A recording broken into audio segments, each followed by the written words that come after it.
2020 is written, and I'd love to hear what you guys all think about this.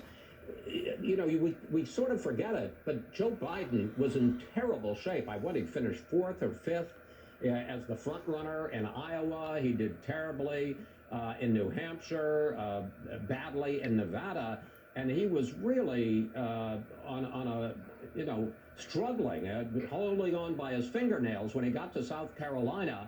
And Jim Clyburn, the congressman there and the House whip, endorsed him and said, we know Joe and Joe knows us.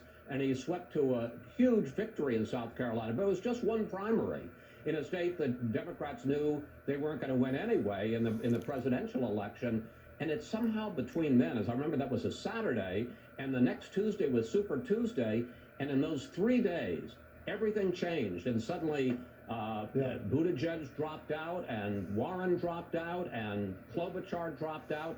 And in the course of three days, suddenly on Super Tuesday, Biden swept to big victories, and suddenly he was the nominee. And I got to say, I've always wondered what happened in those 3 days that everybody suddenly thought, I have no path to the nomination.